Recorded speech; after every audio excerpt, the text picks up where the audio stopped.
Hello friends, welcome to LTX classes. So friends, let us start the discussion. Before that there was a small announcement. మన యొక్క flagship UPSC infinity course ఇప్పుడు మీకు live plus recorded classes available ఉంటాయి. So దీంట్లో మనకి GS prelims plus mains cover అవుతుంది, NCERT foundation, current affairs, CSAT, prelims test series, mains answer writing ఇవన్నీ కూడా కవర్ అవుతాయండి మనకి.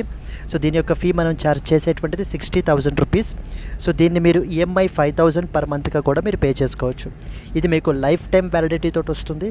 ఇక్కడ స్క్రీన్ మీద కనిపించే నెంబర్కి మీరు కాల్ చేస్తే మీకు ఏ విధమైన డౌట్స్ ఉన్నా కూడా మీరు క్లారిఫై చేసుకోవచ్చు.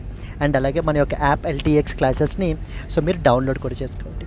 Yes friends, that's it. Let's start the discussion. Hello friends, welcome to 27th and 28th daily Hindu news analysis. ఈ వీడియోలో మనము 27th and 28th Hindu news పేపర్లో పబ్లిష్ అయిన ఇంపార్టెంట్ ఆర్టికల్స్ని డిస్కస్ చేద్దామండి. Let us start the discussion. Friends, మనము Delhi edition of the Hindu news paper నుంచి ఆర్టికల్స్ని పిక్ చేసుకుని ఇక్కడ డిస్కస్ చేస్తున్నాము. So the first and foremost article చూద్దాం. Amazon unveils Ocelot its first quantum computing chip. Very very important article అండి మనకి ఇది. Second one, a process where free and fair elections will be a casualty అని చెప్పేసి మనకైతే కనుక ఎడిటోరియల్లో publish అయింది. సో దీని గురించి మనం చూస్తాము.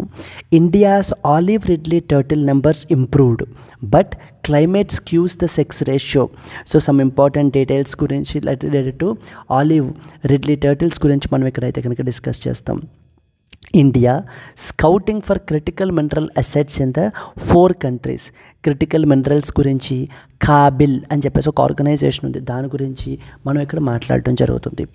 Kyrgyzstan and Tajikistan finalize the border deal and the year long spat అని చెప్పేసి మనకైతే కనుక ఇంటర్నేషనల్ రిలేషన్స్ సంబంధించి ఒక ఆర్టికల్ అయితే పబ్లిష్ అయింది. Government appoints Tuhin Pandey as the new SEBI chairperson. So new SEBI చైర్పర్సన్కి మనకైతే కనుక పాండేని అపాయింట్ చేయబడడం జరిగింది. సో దీని గురించి మనం ఇక్కడ మాట్లాడతాము. Why are PwDs worried about the DPDP rules. So digital personal data protection rules గురించి పర్సన్స్ విత్ డిజేబిలిటీస్ ఎందుకు వరీ అవుతున్నారు అంటూ మనకి ఆర్టికల్ పబ్లిష్ అయింది. సో దీని గురించి మనం చూస్తాము. Government questions the petitions in apex court for life time ban on convicted politicians. So this was the last article that we will cover in the today's Hindu news analysis. So these are the important articles and let us see the first one. Amazon unveils Ocelot, its first quantum computing chip. So రీసెంట్గా మీరు news items follow అవుతూ ఉంటే so okay టెక్కి సంబంధించి one of the important tech something called as quantum computing అని చెప్పేసి ఉందండి మనకి. Quantum computing అనేది మన యొక్క ఎగ్జామ్ పర్స్పెక్టివ్లో చాలా ఇంపార్టెంట్ టాపిక్ మనకి. ఎస్, ఎందుకంటే ప్రపంచ దేశాలన్నీ కూడా ఈవెన్ ఇన్క్లూడింగ్ ఇండియా ఈ యొక్క క్వాంటమ్ కంప్యూటింగ్కి సంబంధించినటువంటి అడ్వాన్స్మెంట్స్ని తీసుకుని రావడానికి రీసెర్చ్ని మనం క్యారీ అవుట్ చేస్తున్నాము. సో క్వాంటమ్ కంప్యూటింగ్ అంటే మనకి ఏంటి అని అంటే కనుక ఇది something based upon quantum mechanics మీద ఆధారపడి ఉంటుంది. Quantum mechanics. What is quantum? Quantum అంటే it is basically so the study of the matter at subatomic level. మామూలుగా ఇప్పుడు ఏదైనా ఒక మ్యాటర్ తీసుకున్నాం అనుకోండి, మనము మ్యాటర్ ఎనీ మ్యాటర్ తీసుకుంటే కనుక సో దాంట్లో బేసిక్ యూనిట్ ఏంటి మనకి? Atom. Atom is the basic unit. Atom లోపల మనకి ఫర్దర్గా ఏమేమి ఉంటాయి? ఎలక్ట్రాన్స్ ఉంటాయి, ప్రోటాన్స్ ఉంటాయి, న్యూట్రాన్స్ ఉంటాయి, ఈ విధంగా మనకు ఉంటాయి. So now study of the matter at the sub atomic level is called as quantum mechanics అని.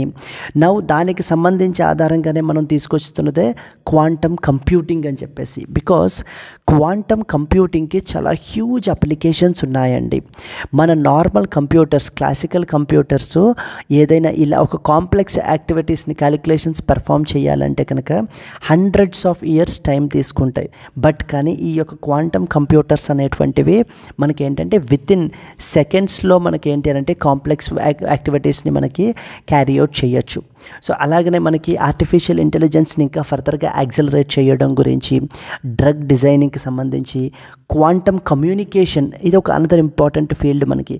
శాటిలైట్స్లో వీటిల్లో కూడా మనం ఈ క్వాంటమ్ కమ్యూనికేషన్ అనేటువంటి దాన్ని యూజ్ చేయడానికి మనమైతే కనుక ప్రయత్నాలు మనం చేస్తున్నాం.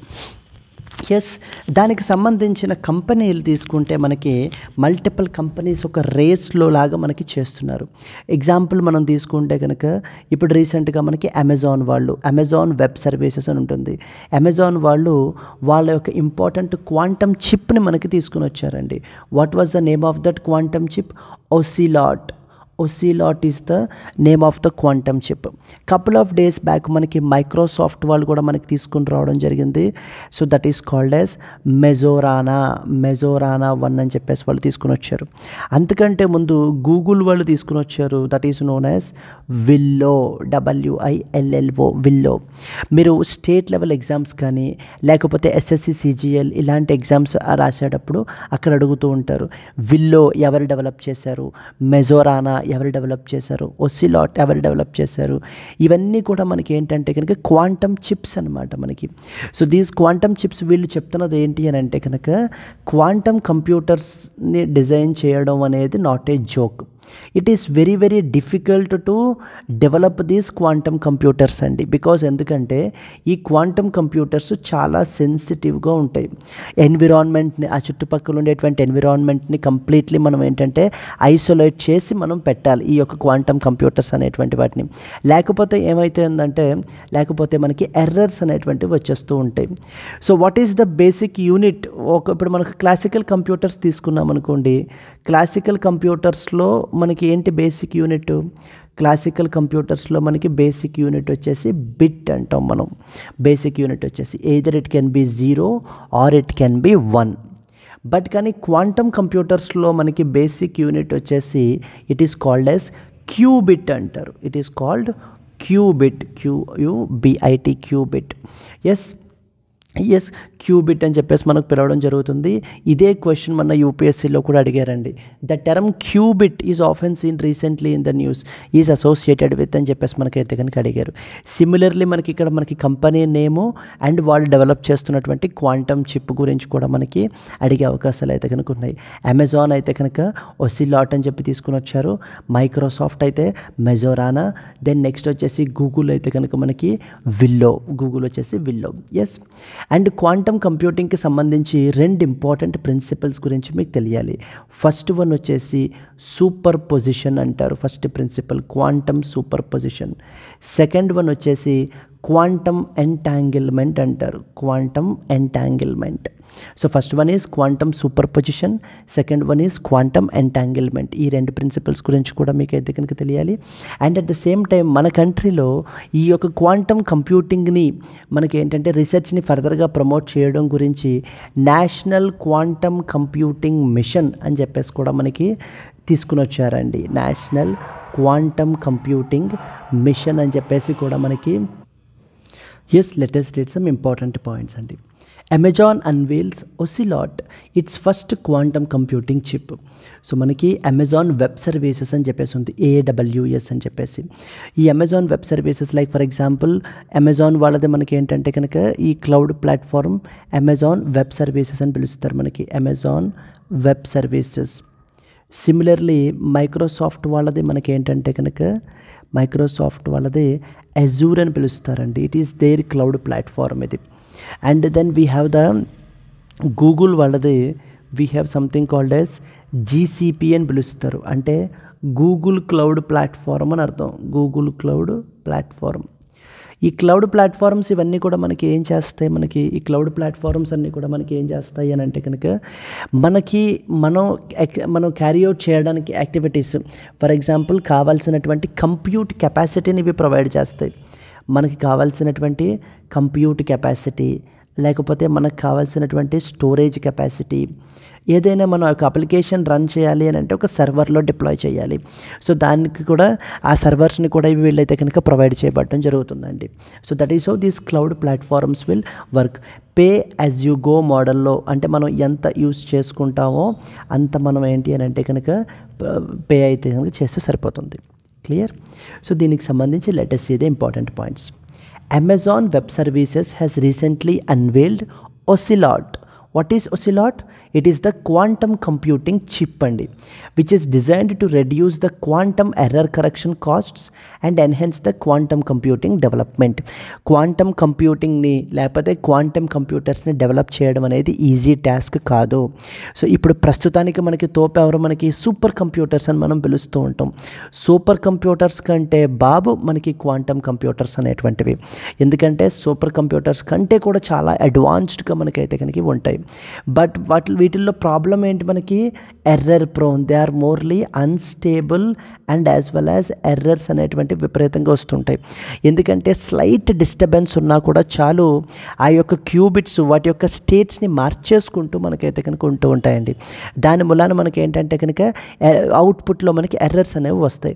వాటిని మిటిగేట్ చేయడానికి ఇప్పుడు గూగుల్, మైక్రోసాఫ్ట్, అమెజాన్ వీళ్ళందరూ కూడా రకరకాల చిప్స్ని మనకి తీసుకుని వస్తున్నారు. అదే చెప్తున్నారు చూడండి ఇక్కడ, to reduce the quantum error correction costs and enhance the quantum computing development. ఎవరు డెవలప్ చేశారు దీన్ని? ఒసిలాట్ క్వాంటమ్ చిప్ని అమెజాన్ వెబ్ సర్వీసెస్ వాళ్ళు డెవలప్ చేశారు. ఎందుకని? To further advance the quantum computing. It uses something called as cat qubits అనేటువంటి వాటిని అయితే కనుక యూజ్ చేస్తున్నారు టు సప్రెస్ ద క్వాంటమ్ ఎర్రర్స్ని. The aim is to reduce the quantum error correction costs by up to 90%. So then significance ఏంటి మనకి? They help maintain the quantum superposition for longer, reducing the computational errors. This innovation makes the quantum computing more stable and as well as efficient. ఇందాకే మనం ఒక మాట అనుకున్నాం ఏమని? So these are unstable in nature and ఎక్కువ time మనకి ఏంటంటే retain చేయలేవు అని చెప్పేసి. సో అది మనకి మెయింటైన్ చేయడం గురించి అయితే కనుక వీళ్ళు తీసుకుని వస్తున్నారండి. దీని మూలాన మనకి ఇలా ఉండడం వల్ల మనకి ఏంటి? Fast progress towards fault tolerant quantum కంప్యూటర్స్ని మనం అయితే కనుక డివైస్ చేయొచ్చు and could revolutionalize the sectors like cryptography, drug discovery, artificial intelligence. Quantum కంప్యూటింగ్కి మల్టిపుల్ అప్లికేషన్స్ మనకైతే కనుక ఉన్నాయి. క్రిప్టోగ్రఫీలో ఉన్నాయి, మనకి ఫైనాన్స్ సెక్టార్లో ఉన్నాయి, మనకి multiple sectors. AWS, Amazon Web Services is the AWS Cloud Computing Division is investing in the quantum research. So Google వాళ్ళతోటి విల్లో అని చెప్పేసి మనం మాట్లాడుకున్నాం, మైక్రోసాఫ్ట్, మెజోరానా అని చెప్పాను, in the race for that of the quantum supremacy. ఇప్పుడు ఈ దేశాలన్నీ కూడా, ఇప్పుడు ఈ కంపెనీస్ అన్నీ కూడా మనకి ఏంటంటే కనుక so the so called quantum సుప్రిమసీని అచీవ్ చేయడానికి ఒక రేస్లో మనకి ఏంటి అని అంటే పరుగులు పెడుతున్నారండి. అలాగనే ఆర్టిఫిషియల్ ఇంటెలిజెన్స్కి సంబంధించి కూడా చూస్తే ఇది మెయిన్ క్వశ్చన్ ఎలా ఉంటుందంటే, how can quantum computing transform the industries and what role does error correction play in its development? Discuss with reference to recent advancements. So similarly artificial ఇంటెలిజెన్స్కి సంబంధించినటువంటి రేస్ కూడా మనకైతే కనుక జరుగుతుంది కదా. ఎందుకంటే దేశాలన్నీ కూడా రకరకాల LLM మోడల్స్ని మనకి డిజైన్ చేస్తున్నారు కదండి కంపెనీస్ అన్నీ కూడా. ఫర్ ఎగ్జాంపుల్ ఓపెన్ AI మనం తీసుకుంటే కనుక వీళ్ళు మనకి జీపీటీ తీసుకుని వస్తున్నారు. GPT 4.0, GPT 4.0 మినీ అంటూ మనకి తీసుకుని రావడం జరుగుతుంది. అండ్ అలాగే ఓపెన్ AI వాళ్ళు DALL-E 3 అని కూడా మనకి తీసుకుని వచ్చారు. ఇది మనకి ఏం చేస్తుంది? ఇమేజ్ నుంచి, టెక్స్ట్ నుంచి ఇమేజెస్ని మనకి జనరేట్ చేసేటువంటి టూల్ అండి. ఇది మనకి టెక్స్ట్ నుంచి ఇమేజెస్ని జనరేట్ చేసేటువంటి టూలు. Yes, you can use it అండి. DALL-E 3ని యూజ్ చేయొచ్చు. అండ్ అలాగే సోరా ఏం చేస్తుంది? టెక్స్ట్ నుంచి వీడియోని జనరేట్ చేస్తుంది. అంటే మన నుంచి టెక్స్ట్ని ఒక ఇన్పుట్గా తీసుకుంటుంది, అవుట్పుట్ మనకి ఏంటంటే ఒక వీడియోని జనరేట్ చేసి ఇవ్వగలిగే క్యాపబిలిటీ ఉండేటువంటి టూల్స్. అండ్ అలాగే మెటా వాళ్ళు డెవలప్ చేసేటువంటి మోడల్స్ ఏంటి? లామా అంటారు. వాట్ ఈజ్ లామా అని అడుగుతూ ఉంటారు. Llama is a large language model that is designed by that of the Meta. Yes, so these are some of the important things మనకి తెలియాల్సినటువంటివి. సో దెన్ నెక్స్ట్ వచ్చేసి మనకి ఏంటంటే కనుక క్లౌడ్ అని ఉంటుంది. ఆంథ్రోపిక్ వాళ్ళు తీసుకొచ్చినటువంటిది Claude, CLUD, Claude. Clear? So these are the important points మనకి. ఇదేమో ఆర్టిఫిషియల్ ఇంటెలిజెన్స్కి సంబంధించినటువంటి రేస్, ఇదేమో క్వాంటమ్ కంప్యూటింగ్కి సంబంధించినటువంటి రేస్. క్వాంటమ్ కంప్యూటింగ్కి సంబంధించి క్వాంటమ్ సుప్రిమసీ అచీవ్ చేయడం గురించి కంపెనీలు తీసుకొస్తున్నాయి రకరకాల చిప్స్ని. విల్లో అని ఒకళ్ళు అంటారు. దెన్ నెక్స్ట్ వచ్చేసి మెజోరానా అని చెప్పేసి ఇంకొకళ్ళు అంటారు. మైక్రోసాఫ్ట్ వాళ్ళు. ఇప్పుడు మనకి అమెజాన్ వాళ్ళు తీసుకొచ్చింది ఒసిలాట్ అంటారు. ఇవన్నీ కూడా మనకి ఏంటి? ఇవన్నీ కూడా ఏంటంటే మనకి క్వాంటమ్ చిప్స్, మనకి quantum computing chips. Yes, so these are some of the important points. Let us move on to the next article. A process where free and fair elections will be a casualty అని చెప్పేసి మనకైతే కనుక article publish అయింది. So ఇది దేని గురించి చెప్తున్నారు, let us discuss the important points. Yes అండి, a process where free and fair elections will be a casualty అంటూ మనకైతే కనుక ఎడిటోరియల్లో పబ్లిష్ అయింది. ఇదంతా కూడా మనకి series of events, chain of events మనకి ఒకటి తర్వాత ఒకటి జరిగినటువంటి దాన్ని ఒక సమ్మరైజ్డ్గా మనకి ఈ ఆర్టికల్లో మనకైతే రాస్తూ, ఎలక్షన్ కమిషన్ ఆఫ్ ఇండియా అనేది ఒక ఇంపార్టెంట్ బాడీ, మన కంట్రీలో free and fair elections conduct చేయాల్సినటువంటి బాడీ అంటూ మనకి ఆథర్ మనకి రాసుకుని వస్తున్నారండి. సో ఇంపార్టెంట్ పాయింట్స్ ఏమేంటి అని అంటే మనం ఇక్కడ అర్థం చేసుకోవాల్సినటువంటివి. ఆ తర్వాత ముందు బేసిక్స్ అర్థమైతే కనుక అప్పుడు ఆథర్ ఇందులో ఏం పాయింట్ మీద ఎక్కువ స్ట్రెస్ చేస్తున్నారు అనేది మనం చూడొచ్చు. We have election commission of India, ECI అనేటువంటి బాడీ మనకు ఉంది కదా. ఈసీఐ అనేటువంటిది ఏంటి మనకి, it is a constitutional body అండి. ఏ ఆర్టికల్ అండర్లో మనకి కాన్స్టిట్యూట్ చేశారు, article number 324 of the constitution. So మన కంట్రీలో దీని యొక్క ఆబ్జెక్టివ్ ఏంటి, free and as well as the fair ఎలక్షన్స్ని కండక్ట్ చేసేటువంటి రెస్పాన్సిబిలిటీ మన కాన్స్టిట్యూషన్ ఎవరి మీద పెట్టింది, ఎలక్షన్ కమిషన్ ఆఫ్ ఇండియా మీద పెట్టింది. సుప్రీంకోర్టు కూడా మనకి వేరియస్ కేసెస్లో, ఫర్ ఎగ్జాంపుల్ ఇక్కడ మనకి మెన్షన్ చేశారు చూడండి, ఇక్కడ కేసు కూడా గురించి కూడా మనకి మెన్షన్ చేశారు. ఏవని కేసు చూస్తే election commission of India versus state of Tamil Nadu and others కేసులో కూడా సో మనకి ఏంటంటే ఎలక్షన్ కమిషన్ ఆఫ్ ఇండియా అనేది హయ్యెస్ట్ కాన్స్టిట్యూషనల్ బాడీ, మన కంట్రీలో ఎలక్షన్స్ ఫ్రీ అండ్ ఫెయిర్గా కండక్ట్ చేసేటువంటి రెస్పాన్సిబిలిటీ ఎలక్షన్ కమిషన్ మీద ఉంది అంటూ మనకి సుప్రీంకోర్టు మనకి చెప్పడం జరిగింది. And it all the powers అన్నీ కూడా మనకైతే కనుక ఉంటాయి కాన్స్టిట్యూషనల్ ప్రొవిజన్స్ని ఇంప్లిమెంట్ చేయడం గురించి అని చెప్తున్నారు. ఇప్పుడు ఎలక్షన్ కమిషన్ ఆఫ్ ఇండియా మనకి కాన్స్టిట్యూషనల్ బాడీ అని ఆర్టికల్ నెంబర్ 324 ద్వారా కాన్స్టిట్యూట్ చేయబడింది. మన కంట్రీలో ఫ్రీ అండ్ ఫెయిర్ ఎలక్షన్స్ని కండక్ట్ చేసేటువంటి body election commission of India అని తెలుసు. ఎలక్షన్ కమిషన్ ఆఫ్ ఇండియా మనకి ఎవరెవరికి ఎలక్షన్స్ని కండక్ట్ చేస్తుంది, పార్లమెంట్కి, నెక్స్ట్ వచ్చేసి state legislatures, parliament, state legislatures, and then we have the state legislatures, and then we have the president and as well as vice president. ఒకవేళ మీరు ఈ ఆర్టికల్ ఆల్రెడీ వినుంటే కనుక please skip it and move it forward అండి. But I request you to please stay here because here we will also discuss the important terms that have been important issues that have been highlighted by the author కూడా మనం అయితే కనుక చూద్దాం. ఇప్పుడు election commission of India ఎవరెవరికి ఎలక్షన్స్ని conduct చేస్తుందమ్మా, పార్లమెంట్కి, state లెజిస్లేచర్స్కి, ప్రెసిడెంట్కి, vice ప్రెసిడెంట్కి మనకి conduct చేసేటువంటి body election commission of India.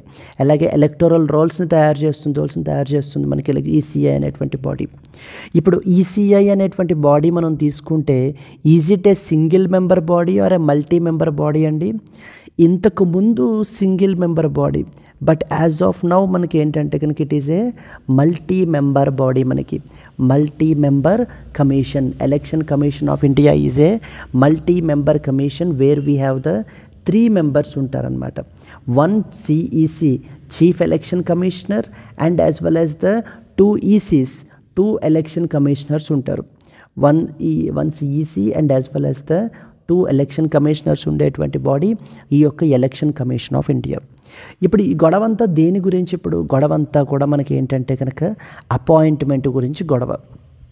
ఎవరిని అపాయింట్మెంట్ గురించి, ఈ యొక్క chief election commissioner and election commissioners యొక్క అపాయింట్మెంట్ గురించి. అంతా బాగానే ఉంది కదా, ప్రాబ్లం ఏంటి, ఇప్పటిదాకా నడిచింది కదా, మరి ఇప్పుడు గొడవ ఏంటి? ఇప్పుడు గొడవ ఏంటంటే ఇంతకు ముందు ఎలక్షన్ కమిషన్ ఆఫ్ ఇండియాకి సంబంధించినటువంటి చీఫ్ ఎలక్షన్ కమిషనర్స్ని మామూలుగా మనకి ఎవరు అపాయింట్ చేస్తారు, మనకి ప్రెసిడెంట్ ఆఫ్ ఇండియా మనకి అపాయింట్ చేస్తారండి. President of India upon the recommendations of prime minister, prime minister, that is the central government. మనకి council of ministers, prime minister council of ministers మనకి ప్రెసిడెంట్కి రికమెండ్ చేస్తే అప్పుడు ప్రెసిడెంట్ ఈ చీఫ్ ఎలక్షన్ కమిషనర్స్ని అపాయింట్ చేస్తారు. ఇప్పుడు మరి మన ఎలక్షన్ కమిషన్ ఆఫ్ ఇండియా అనేది it should conduct the free and fair elections in a transparent వేలో మనకి కండక్ట్ చేయాలి. మరి ట్రాన్స్పరెంట్ వేలో ఎలక్షన్స్ కండక్ట్ చేయాలి అని అంటే ఆ బాడీకి అపాయింట్ చేసేటువంటి హయ్యెస్ట్ ఆఫీషియల్స్ ఎవరైతే ఉంటారో, like for example CEC and ECC యొక్క అపాయింట్మెంట్ కూడా మనకి అంతే ట్రాన్స్పరెంట్గా ఉండాలి అని చెప్పి సుప్రీంకోర్టులో మనకి కేసు ఫైల్ చేశారండి. కేసు ఫైల్ చేస్తే సుప్రీంకోర్టు మార్చి 2023లో మనకి ఏం చెప్పింది అని అంటే కనుక, ఇదిగో ఈ పద్ధతి అంటే prime minister and other council of ministers recommending to the president అనే పద్ధతి కరెక్ట్ కాదు. ఒక కమిటీని కన్స్టిట్యూట్ చేస్తున్నాను, 3 మెంబర్ కమిటీని కన్స్టిట్యూట్ చేద్దాము. ఓకే, 3 మెంబర్ కమిటీని మనం కన్స్టిట్యూట్ చేద్దాం. ఈ కమిటీలో మనకి ఎవరెవరు ఉంటారు? మనకి ఈ కమిటీలో మనకి prime minister will be the chairperson. Then next వచ్చేసి మనకి ఏంటంటే కనుక leader of opposition in Lok Sabha. And then the third one వచ్చేసి మనకి చీఫ్ జస్టిస్ ఆఫ్ ఇండియా. ఈ ముగ్గురు కూడా మనకైతే కనుక ఒక ఇండిపెండెంట్ కమిటీగా ఉండి వీళ్ళు ఇప్పుడు ప్రెసిడెంట్కి రికమెండ్ చేస్తారు. ఎవరిని? చీఫ్ ఎలక్షన్ కమిషనర్ని, ఎలక్షన్ కమిషనర్స్ని.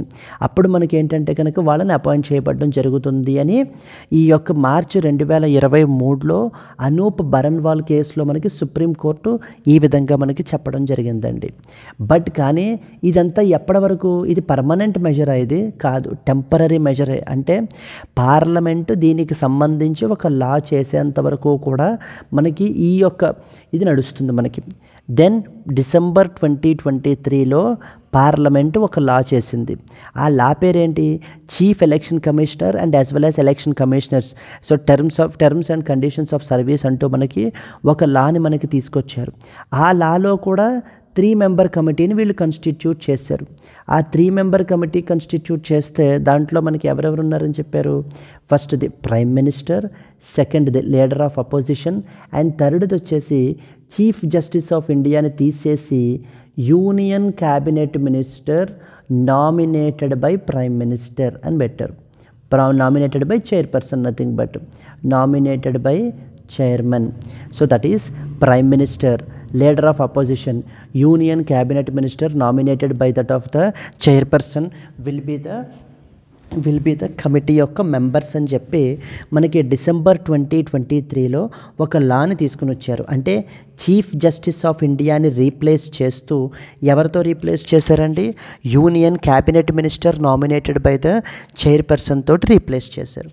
అందుకని ఈ యొక్క లాని అంటే ఏదైతే డిసెంబర్ 2023లో పార్లమెంట్ చట్టం తీసుకొచ్చిందో ఆ లాని సుప్రీంకోర్టులో మళ్ళీ ఛాలెంజ్ చేశారనమాట. మళ్ళీ ఛాలెంజ్ చేశారు ఈ పర్టికులర్ లాని, ఛాలెంజ్డ్ ఇన్ సుప్రీంకోర్టు. బట్ కానీ సుప్రీంకోర్టు మొన్న ఫిబ్రవరి మనకి ఏంటి అని అంటే somewhere around 19th or 18th వినాల్సి ఉంది.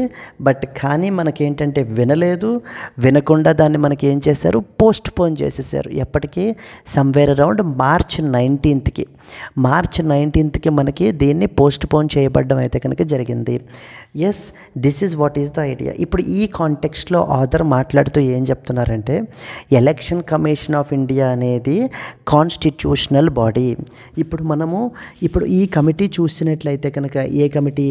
Prime minister, leader of opposition, union cabinet minister nominated by the chairperson. ఈ కమిటీ చూసినట్లయితే మామూలుగా అయితే మెజారిటీ డెసిషన్ తీసుకోవాలి. ఇక్కడ మెజారిటీ ఎవరెవరు ఉన్నారు? ఇప్పుడు ప్రైమ్ మినిస్టర్ ఉన్నారు, ఇంకొక మెంబర్ని యూనియన్ క్యాబినెట్ మినిస్టర్ని కూడా మనకి ప్రైమ్ మినిస్టరే అపాయింట్ చేస్తారు. అంటే వీళ్ళిద్దరూ ఎప్పుడూ కూడా ఒకటే మాట మీద ఉంటారు తప్ప ఎప్పుడూ కూడా union cabinet minister nominated by chairperson ఎప్పుడూ ఎగ్నెస్ట్గా మనకి ఉండరు. అంటే ఈవెన్ ఇప్పుడు లీడర్ ఆఫ్ అపోజిషన్ ఒకవేళ మనకి ఆపోజిట్లో ఒపీనియన్ చెప్పినా కూడా మెజారిటీ విన్స్. కాబట్టి ఈ కమిటీలో ఎప్పుడూ కూడా prime minister and then the union cabinet minister ఏవైతే అనుకుంటారో దాన్ని మాత్రమే ఇంప్లిమెంట్ చేస్తారు. ఇంకెందుకు ఇండిపెండెంట్ కమిటీ కన్స్టిట్యూట్ చేసినటువంటి ఆబ్జెక్టివ్ ఎందుకు? చీఫ్ జస్టిస్ ఆఫ్ ఇండియాని రీప్లేస్ చేసేయడం అనేది కరెక్ట్ కాదు. So first of all committee కూడా ట్రాన్స్పరెంట్గా ఉండాలి. అప్పుడు మాత్రమే ఎలక్షన్ కమిషన్ ఆఫ్ ఇండియా మీద ప్రజలలో ట్రస్ట్ పెరిగి మనం ట్రాన్స్పరెంట్గా ఎలక్షన్స్ని మనం కండక్ట్ చేయగలం.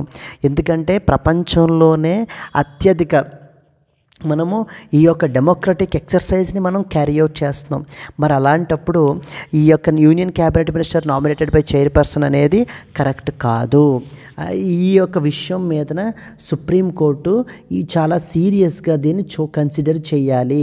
కన్సిడర్ చేసి మళ్ళీ మనకి ఏం చేయాలి అని అంటే కనుక ఆ యొక్క independence of the election commission of India మనకి రీస్టోర్ అయ్యే విధంగా మనకైతే కనుక చూడాలి అంటూ మనకి కన్క్లూడ్ చేశారండి. This is what are the important points. Exam పర్స్పెక్టివ్లో మీకు చాలా ఇంపార్టెంట్ అండి ఇదంతా కూడా. Election commission of India constitutional body, article 324 free and fair elections. ఎవరెవరికి ఎలక్షన్స్ కండక్ట్ చేస్తుంది అనే దాని మీద క్వశ్చన్ అడగచ్చు. Election commission of India multi member body, 3 members ఉంటారు, 1 CEC అండ్ 2 ECs ఉంటారని తెలియాలి. అపాయింట్మెంట్ ఇంతకుముందు ఎలా ఉండేది, సుప్రీంకోర్టు జడ్జిమెంట్ దాన్ని ఎలా చేసింది, దెన్ తర్వాత పార్లమెంట్ లా తీసుకొచ్చి దాన్ని ఇప్పుడు ఎలా చేశారు అంటే ఇప్పుడు మనకి లేటెస్ట్గా మనకి సిఈసీస్ అండ్ యాజ్ వెల్ యాజ్ ఈసీని మనకి అపాయింట్ చేశారు కదండి. జ్ఞానేష్ కుమార్ని మనకి సిఈసీగా మనకి అపాయింట్ చేశారు కదా. ఇప్పుడు ఏ కమిటీ అపాయింట్ చేసింది? Is it this committee?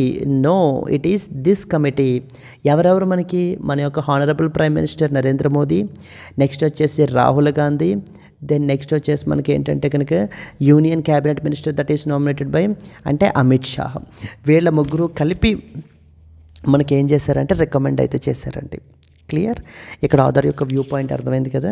Let us move forward and read and important points and let's further move forward. The article discusses the Chief Election Commissioner and other election commissioners appointment, conditions of service and terms of office bill 2023. ఇందాక నేను చెప్పాను కదా parliament bill చేసింది, లా చేసింది అని. అదే ఈ యొక్క లా bill. its constitutional implications and concerns over its impact on the independence of the Election Commission of India. ఈ యొక్క యాక్ట్ ద్వారా మనకి independence of the election commission of India ఎలా కాంప్రమైజ్ అవుతుంది అంటూ మనకి చెప్పుకొని వస్తున్నారు. The author critically analysed the new law, arguing that it will weaken the autonomy of the ECI and thereby compromises the free and fair elections. సో ఈ యొక్క లాని మనకి క్రిటికల్లీ అనలైజ్ చేస్తూ మనకి ఏం చెప్తున్నారు, ఇది మనకి ఎలక్షన్ కమిషన్ ఆఫ్ ఇండియా యొక్క అటానమీని దెబ్బతీస్తుంది. అలా దెబ్బతీయడంతో పాటుగా మన కంట్రీలో ఫ్రీ అండ్ ఫెయిర్ ఎలక్షన్స్ని కండక్ట్ చేసేటువంటి అంశం మీద కాంప్రమైజ్ అయ్యేటువంటి పరిస్థితులు అయితే కనుక ఇప్పుడు ఉన్నాయి అంటూ మనకి చెప్పుకొని వస్తున్నారు. కీ పాయింట్స్లో మీకు బ్యాక్గ్రౌండ్ ఏంటి అనేది మెన్షన్ చేశారు చూడండి. Previously the chief election commissioner and election commissioners were appointed by the president of India on the recommendation of the prime minister. ముందు ఇది ఎర్లియర్ స్టేజ్ కదా, ఇది ఎర్లియర్గా. ఆ తర్వాత ఏమైంది, మార్చ్ 2023లో సుప్రీంకోర్టు మనకి ఒక 3 member హై పవర్డ్ సెలక్షన్ కమిటీని మనకి ఫారం చేశారు. ఎవరెవరు ఉంటారు దాంట్లో? Prime minister, leader of opposition in Lok Sabha, chief justice of India, వీళ్ళ ముగ్గురు ఉంటారు. ఇప్పుడు వీళ్ళ ముగ్గురు కలిపి they will recommend the names for these positions. A positions?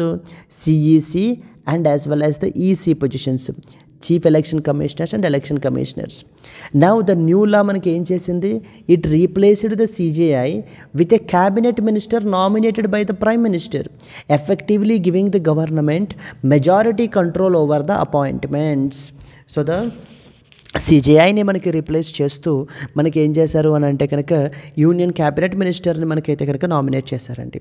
Now what are the issues? ఇప్పుడు ఇష్యూస్ మీరు చూసినట్లయితే lack of independence is the first important issue. The Prime Minister and a Cabinet Minister have a majority in the selection committee, making it likely that government-favored candidates will only be appointed. ఒకవేళ leader of అపోజిషన్కి నచ్చకపోయినా అంటే తన యొక్క ఒపీనియన్ని express చేసినా కూడా అది consider చేయబడదు. ఎందుకంటే ఒక కమిటీలో మెజారిటీ విన్స్ కాబట్టి. ఇక్కడ కూడా ఆల్రెడీ మనకి 2 members ఇద్దరు కూడా ఒకటే మాట మీద ఉంటారు కాబట్టి ఎప్పటికైనా సరే వీళ్ళు ఏది చెప్తారో మనకి అదే విన్ అవుతుంది. సో ఆల్వేస్ గవర్నమెంట్ ఫేవర్డ్ పర్సన్నే మనకి అపాయింట్ చేస్తారు అంటూ మనకి చెప్పుకొని వస్తున్నారు. సెకండ్ ఏంటి, since the cabinet minister is part of the government, their stance is unlikely to differ from that of the prime minister's, thereby undermining the impartiality of the process. So the Election Commission of India versus State of Tamil Nadu and others case law emphasized that ECI's high constitutional responsibility for ensuring free and fair elections. Over 960 million voters in India participate in elections, making the integrity of the ECI, which is crucial for democracy. మీరు ఈ point కూడా mention చేయొచ్చు. Around 960 million voters మన కంట్రీలో participate చేస్తున్నారండి. And వీళ్ళందరికీ ఇప్పుడు ఎవరు కండక్ట్ చేస్తున్నారు elections? Election commission of India conduct చేస్తుంది. మరి అవి ట్రాన్స్పరెంట్గా ఉండాలా వద్దా? మరి అన్నప్పుడు ఎలక్షన్ కమిషన్ ఆఫ్ ఇండియాకి అపాయింట్ చేసేటువంటి మెంబర్స్ విషయంలో కూడా అంతే ట్రాన్స్పరెన్సీ మెయింటైన్ చేయాలి అనేదే ఇక్కడ క్రక్స్ ఆఫ్ ద ఇష్యూ మనకి. Yes, so arbitrary selection process. ఎందుకనంటే the search committee is led by the law minister short list the candidates without a transparent public disclosure of the criteria. So మనకిప్పుడు search committee అని ఉంటుంది మనకి. అంటే ఇది selection committee. ఎవరెవరు ఉన్నారు దాంట్లో? ప్రైమ్ మినిస్టరు, ఎల్ఓపి, నెక్స్ట్ వచ్చేసి మనకి ఏంటంటే కనుక వీళ్ళు ఉంటారు, LOP and union cabinet minister. అలా కాకుండా మనకి ఇంకొకటి కమిటీ ఉంది, సెర్చ్ కమిటీ. ఈ సెర్చ్ కమిటీ ఏం చేస్తుంది అని అంటే ముందు ఒక 5 పాసిబుల్ నేమ్స్ని మనకి వీళ్ళు డ్రాఫ్ట్ కంపైల్ చేస్తారండి. అంటే 5 పాసిబుల్ పర్సన్స్ ఎవరెవరిని మనకి సిఈసీస్ అండ్ ఈసీస్గా అపాయింట్ చేయొచ్చు అని వాళ్ళని సెలెక్ట్ కమిటీకి రికమెండ్ చేస్తారు. అప్పుడు సెలెక్ట్ కమిటీ వాళ్ళల్లోంచి సెలెక్ట్ చేస్తుంది. సో ఏ క్రైటీరియా ఫాలో అవుతున్నారు అనేటువంటిది కూడా మనకి పబ్లిక్ డిస్క్లోజర్ అనేటువంటిది చెయ్యకపోవడం వల్ల కూడా మనకి ఆ యొక్క ఆర్బిట్రరీనెస్ అనేటువంటిది కనిపిస్తుందని చెప్తున్నారు. ఇది మనకి ఆర్టికల్ నెంబర్ 14 ఆఫ్ ద కాన్స్టిట్యూషన్ని వైలేట్ చేస్తుంది. Article number 14, right to equality. So this process lacks an objective merit based selection mechanism. It allows the ruling party to have undue influence over the ECI, which is supposed to be neutral and autonomous. So మనకి ECI అనేటువంటి body ఎలా ఉండాలి? It should be neutral, it should be అటానమస్గా ఉండాలి. దాని మీద ఇలా unnecessary ఇన్ఫ్లుయెన్స్ని create చేయడం అనేటువంటిది కరెక్ట్ కాదు అనేది చెప్పడం జరుగుతుందండి. Finally what are the suggestions? Restore the role of the judiciary. ఇంతకుముందు సిజేఐ మనకి మెంబర్గా ఉండేవారు. So please place the CJI as well in the appointments అని చెప్పి మనకి చెప్తున్నారు. సెకండ్ వన్, సెలెక్షన్ ప్రాసెస్ అనేది కంప్లీట్లీ ఇండిపెండెంట్గా మనకు ఉండాలి. థర్డ్ వన్, ఈసీఐ యొక్క అటానమీని మనం ఏంటంటే కనుక సేఫ్ గార్డ్ చేయాలి. So these are the important points అండి. Clear? Article number 324 of the constitution గురించి మీరు చాలా క్లియర్గా స్టడీ చేయాలి. ఎందుకంటే అప్కమింగ్ యూపీఎస్సీలో మీకు దీని మీద డెఫినెట్లీ ఒక క్వశ్చన్ అయితే కనుక ఉంటుందండి. So let us move forward to that of the next article. India's olive ridley turtle numbers improved but climate skews the sex ratio అని చెప్పేసి మనకైతే కనుక ఆర్టికల్ పబ్లిష్ అయింది. ఇది దేని గురించి చెప్తున్నారో చూడండి.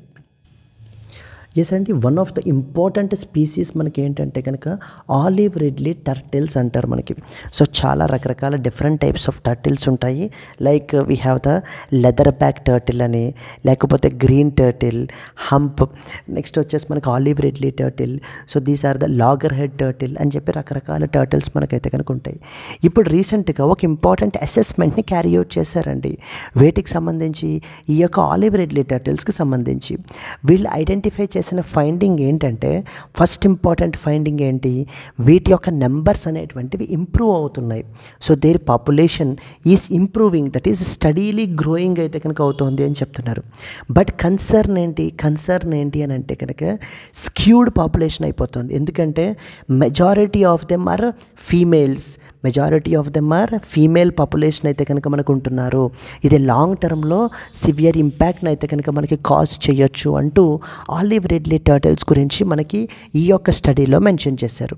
సెకండ్ ఇంపార్టెంట్ ఇష్యూ ఏంటి? మనకి సంథింగ్ కాల్డ్ యాజ్ అరిబాడా అంటారు. ARRIBADA, అరిబాడా. సో దాని గురించి మీకు రాస్తాను ఇక్కడ. అరిబాడా. What is అరిబాడాస్?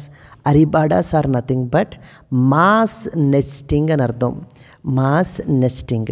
ఇప్పుడు మనకి గహిర్ మాత శాంక్చురీ అని చెప్పేసి మనకు ఉంది. గహిర్ మాత, ఋషికుల్య ఇవన్నీ ఎక్కడ ఉన్నాయి? మనకి ఒడిస్సాలో ఉన్నాయి. అక్కడ మనకి ఏంటంటే కనుక సో మనకి hundreds lakhs of the turtles మనకి ఈ యొక్క షోర్స్ మీదకి వచ్చి మనకి ఏంటి అని అంటే to lay down the eggs. ఇదిగో ఇక్కడ చూడండి మీరు. ఈ ఫినామినాన్ని మనకి ఏంటంటే కనుక అరిబాడా అని పిలుస్తారు. mass nesting of eggs by that of the olive ridley turtles is known as aribada. దీని గురించి కూడా మనకి మెన్షన్ చేశారు. So let us read some important points about these things. A 16-year study by the Dakshin Foundation, Indian Institute of Sciences and State Forest Departments reported a stable or growing population of olive ridley turtles in India. So రీసెంట్గా 16 సంవత్సరాల అసెస్మెంట్ని carry out చేశారండి. ఎవరెవరు? దాక్షన్ foundation వాళ్ళు, Indian institute of sciences వాళ్ళు, state forest departments వాళ్ళు.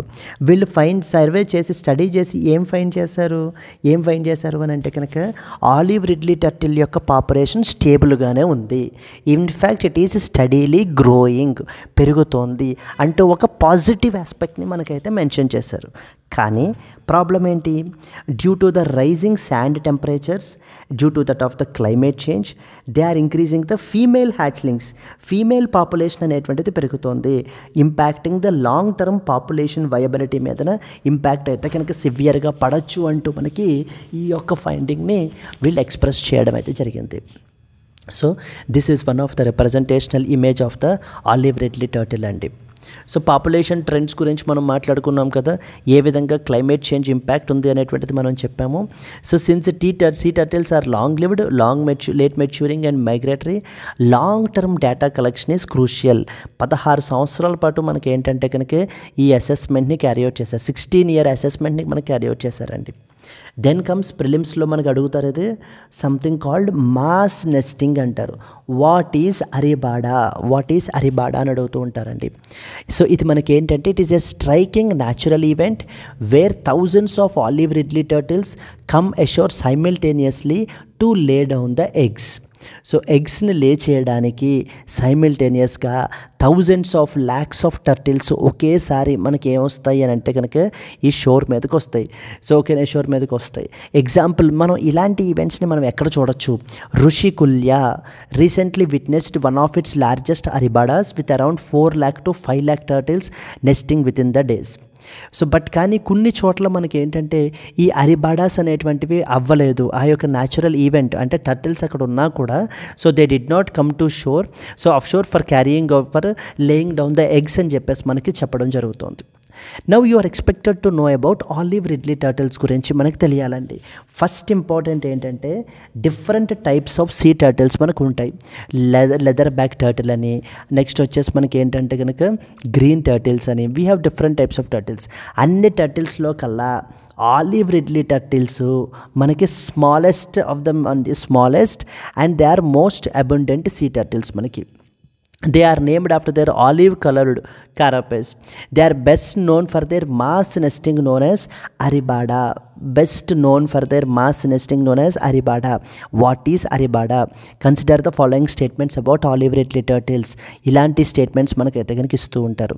మనకి ఇవి Pacific, Atlantic, Indian oceans మొత్తం అన్నిటిలోనూ కూడా మనం ఏంటి అని అంటే కనుక చూడొచ్చు. మన కంట్రీలో గహీర్ మాతా మెరీన్ శాంక్చురీ ఒడిస్సాలో ఉంది. It is the world's largest rookery for that of the olive ridley turtles అండి. సో ప్రొటెక్షన్ స్టేటస్ అనేది మనం చూస్తే కనుక దీన్ని మనం హైయెస్ట్ ప్రొటెక్షన్ అయితే కనుక ప్రొవైడ్ చేస్తున్నాము. షెడ్యూల్ నెంబర్ 1లో మనకు ఉంది. IUCN రెడ్ లిస్ట్ వచ్చేసి వల్నరబుల్ పొజిషన్లో ఉంది. సైడ్స్లో మనకి ఏంటంటే కనుక అపెండిక్స్ నెంబర్ 1లో మనకైతే దీన్ని ప్లేస్ చేశారండి. Yes, climate change poses a significant threat to marine biodiversity. Discuss its impact on olive ridley turtles and suggest some conservation measures. Can be a potential mains question andi. Prelims question ela adugutar chudandi. Consider the following statements about olive ridley turtles. First one, they are the largest species of all the sea turtles. Okay. Second one, Gahir Mata Marine Sanctuary is the world's largest rookery of the olive ridley turtles. Fine. Third one, they are classified as endangered under the IUCN red list. Which of the above statements is or are correct? First statement, are the largest species? Wrong statement. They are the smallest species andi. Second statement, Gahir Mata Marine Sanctuary is the world's largest rookery. This is correct. Third one, they are classified as endangered. This is wrong statement. They are classified as vulnerable. So only is the answer manaki. Olive ridley turtles are smallest. They are not largest, making statement 1 incorrect. Gahir Mata Marine Sanctuary in Odisha is the largest rookery. Olive ridley turtles are classified as vulnerable under the IUCN red list, not endangered, making statement 3 incorrect. Yes, this is the another important article. So let us move forward to that of the next news item andi.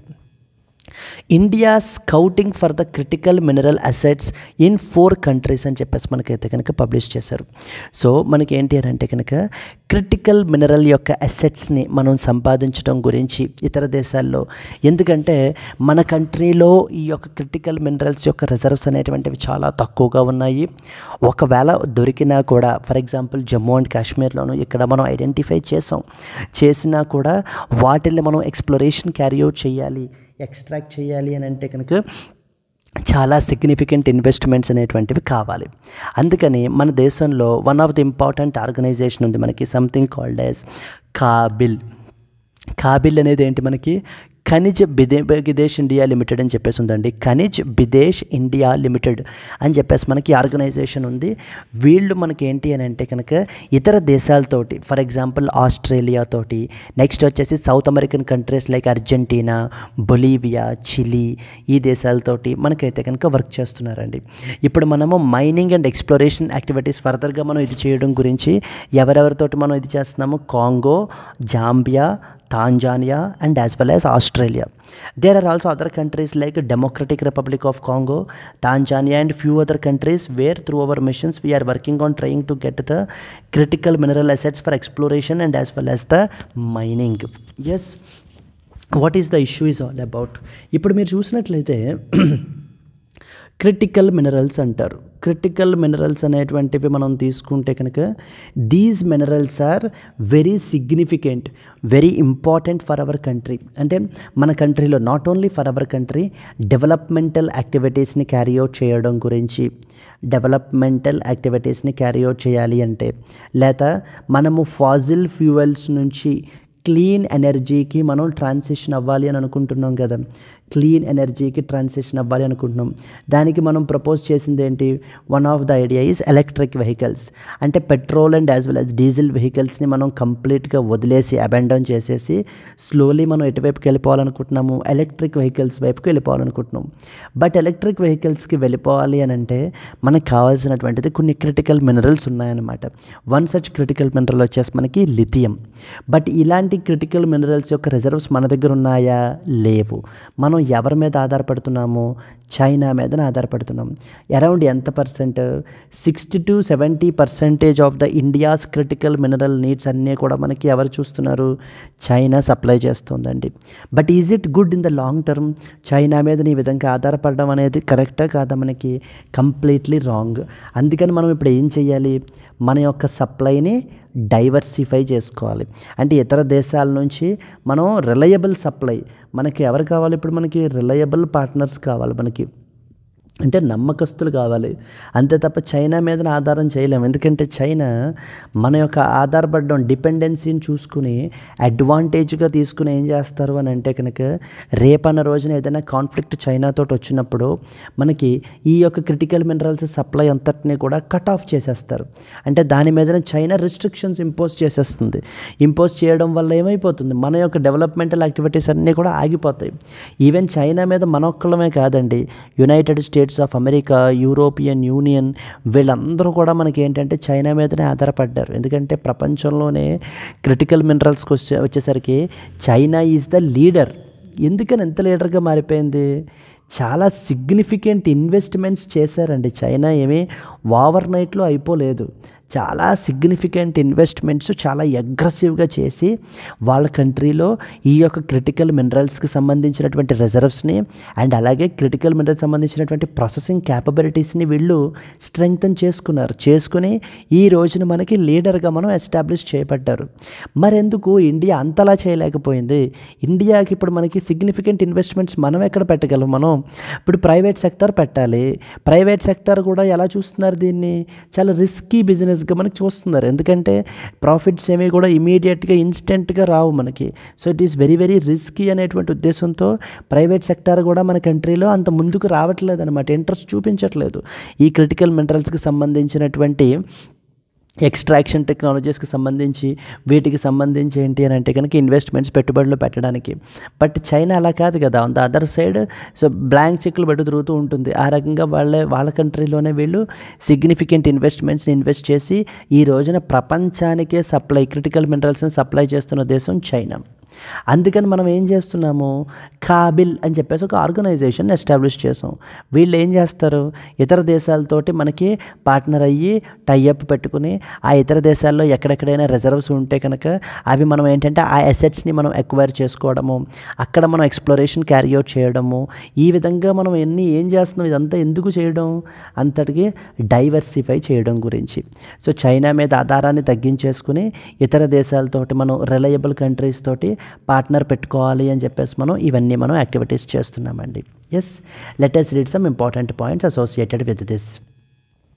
India is actively scouting for the critical mineral assets in Congo, Zambia, Tanzania and Australia to secure the mineral supplies essential for industries like electronics, energy sector, manufacturing.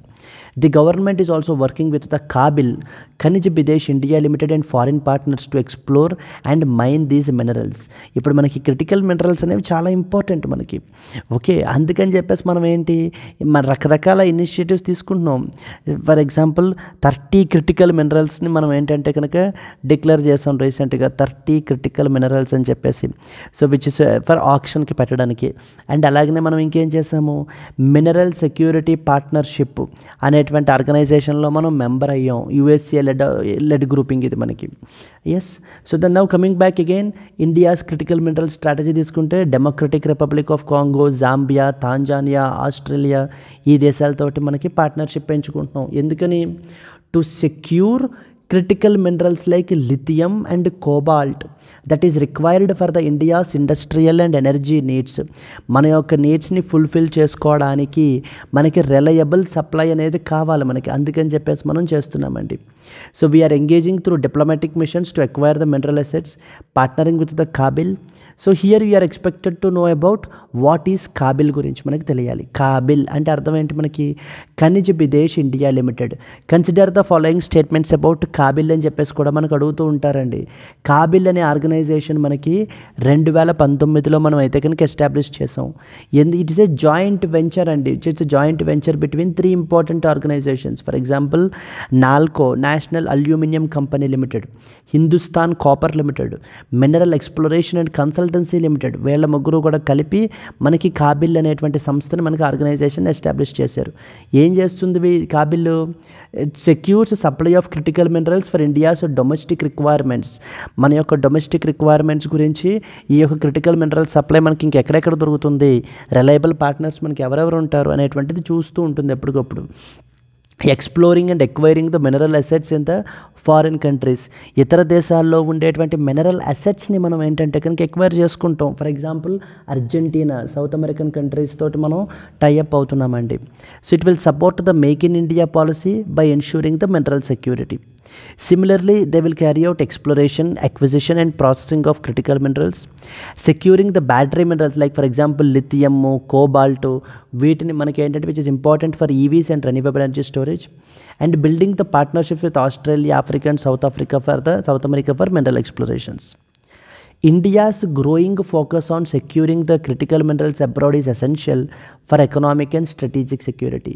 Discuss the role of Kabil in ensuring the mineral security and reducing the dependency on imports can be a potential mains question andi. Prelims question chudandi. Consider the following statements about Kabil. Khanij Bidesh India Limited. Number 1, it is a joint venture between NALCO, HCL and ONGC. Number 2, it focuses upon securing the strategic minerals like lithium and cobalt. Third one, it was established in 2019 to reduce India's dependency on imported critical minerals. Yes. So ఏ statements అంటే third statement కరెక్టే, second statement కరెక్టే, first statement కాదు. ఎందుకంటే 4 HCl ఉన్నాయి కానీ ONGC కాదు మనకి. So that is the first statement is wrong. 2 and 3 only is the answer. Statement 1 is correct because 4 HCl and as well as MECL not ONGC అండి. కాబిల్ మనకి critical minerals like lithium and as well as కోబాల్ట్ని secure చేయడం గురించి ఇది అవుతుంది. ఇది మనకి 2019లో establish చేశారు to secure India's mineral needs and reduce the import dependency. Can be A potential prelims question. So let us move on to that of the next article. Moving to the next one. Kyrgyzstan and Tajikistan finalized the border deal and the years-long spat. Yes. So మనకి ఏంటంటే కనుక Kyrgyzstan and Tajikistan we have the 5 central Asian countries అయితే మనకు ఉంటాయండి. ఈ 5 central Asian కంట్రీస్లో కూడా మనకి ఏంటంటే కనుక ఈ సెంట్రల్ ఏషియన్ కంట్రీస్లో న్యాచురల్ రిసోర్సెస్ అనేటువంటివి చాలా ఎక్కువ. మరి ఎప్పుడైతే న్యాచురల్ రిసోర్సెస్ ఉంటాయో పాపులేషన్ విపరీతంగా పెరిగిపోతుందో వాటికి సంబంధించినటువంటి కాంపిటీషన్ పెరుగుతుందా పెరగదా? పెరిగిపోతుంది. మరి కాంపిటీషన్ పెరిగినప్పుడు దాన్ని ఇమీడియట్గా నెక్స్ట్ ఏంటి? కాన్ఫ్లిక్ట్స్, బార్డర్ కాన్ఫ్లిక్ట్స్ అనేటువంటివి కూడా మనకైతే పెరుగుతాయి. అలాగనే ఈ కిర్గిస్తాను తజికిస్తాను మధ్యన మనకి ఏంటంటే కనుక ఈ యొక్క డిస్ప్యూట్స్ అయితే కనుక ఉన్నాయండి. ఎందుకంటే ఇక్కడ చాలా ఇంపార్టెంట్ న్యాచురల్ రిసోర్సెస్ ఉంటాయి. వాటి గురించి దేశాలు ఏంటంటే కనుక ఈ ల్యాండ్ మాదంటే మాది అని చెప్పేసి మనకి ఏంటి అని అంటే కనుక కొట్టుకోవడం జరుగుతుంది. ఫైనల్లీ వీళ్ళు ఏంటి అని అంటే కనుక they are finalise the border deal అయితే కనుక రీసెంట్గా మనకి సైన్ చేసుకున్నారు. ఇయర్స్ లాంగ్ స్పాట్ని మనకి ఆ కాన్ఫ్లిక్ట్ని మనకైతే కనుక రెడ్యూస్ చేస్తున్నారు అంటూ మనకి చెప్పుకుని వస్తున్నారు. Kyrgyzstan and Tajikistan have finalized a border agreement on Thursday, exchanging the territories to end the decade-long dispute. Kyrgyzstan gained 25 square kilometers from Tajikistan in exchange for land and as well as the better water accessibility. So, మనకి ఏంటి అని అంటే కనుక ఈ యొక్క water availability అనేది చాలా ఎక్కువ. ఆ వాటర్ అవైలబిలిటీ గురించి, ఆ వాటర్ యాక్సెసిబిలిటీ గురించి మనకి కమ్యూనిటీస్ అనేటువంటివి, ఈ దేశాలు అనేటువంటివి మనకి విపరీతమైనటువంటి కాన్ఫ్లిక్ట్లో మనకైతే కనుక ఉన్నారండి. అది ఫైనల్గా వీళ్ళు ఏంటి అని అంటే కనుక so they are coming on to the conclusion. Kyrgyzstan and Tajikistan have finalized a border agreement resolving a decade-long dispute through a land exchange to improve the water accessibility and promoting the regional stability. See, this is what is the map you can see. So Tajikistan and as well as the Kyrgyzstan. Tajikistan is one such country and as well as the Kyrgyzstan is another country. And there was one important valley called as Fergana Valley అని చెప్పి పిలుస్తారు. మనకి చాలా చాలా important అండి ఫెర్గానా valley. Yes, దీని గురించి కూడా మనకి ఏంటి అని అంటే కనుక విపరీతమైనటువంటి గొడవలు జరుగుతూ ఉంటాయి తజికిస్తాన్కి, కిర్గిస్తాన్కి అండ్ ఉజ్బెకిస్తాన్కి మధ్యన. మనకి Kyrgyzstan gained around 25 square kilometers from Tajikistan in exchange for land and the improved water access. It includes like neutral roads and eased the resource access, ensuring better connectivity. So Kyrgyzstan Tajikistan border మనం తీసుకుంటే కనుక around it's a 972 kilometre long with multiple unresolved territorial disputes అయితే కనుక మనకు ఉన్నాయి. And there was one such important valley, ఇందాక మనం మ్యాప్లో చూసాం కదా, ఫెర్గానా వ్యాలీ అంటారు. ఇది మనకేంటి, it is A strategic resource rich region అనమాట. ఇదంతా కూడా it's a major point of contention. ఎందుకంటే ఈ యొక్క టెరిటరీ, ఈ యొక్క వ్యాలీ నాది అంటే నాది అని చెప్పి ఈ దేశాలు మనకైతే కనుక గొడవ పడుతున్నాయి. So the clashes over land, water and pastures have led to violence and military confrontations as well in the past.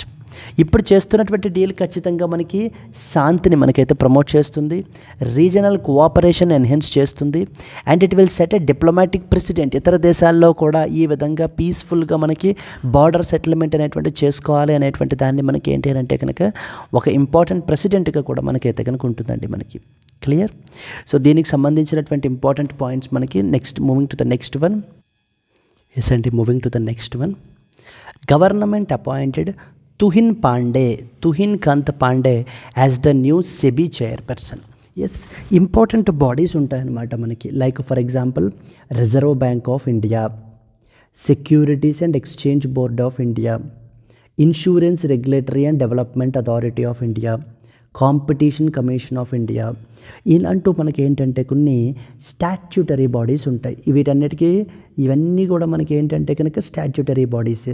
ఇప్పుడు securities and Exchange Board of India ఉందనుకోండి, ఇది కూడా మనకి it is A statutory body which was established through the SEBI act 1992 ద్వారా మనకి establish అయింది.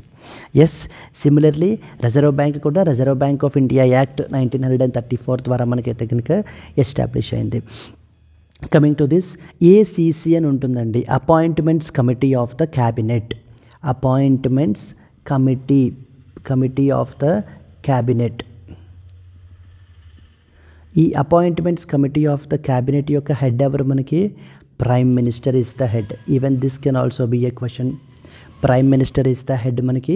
So ఈ యొక్క కమిటీ మనకి ఏం చేస్తుంది అని అంటే కనుక సీనియర్ లెవెల్ అపాయింట్మెంట్స్ అన్నీ కూడా మనకి చేసేటువంటి బాడీ అండి ఇది.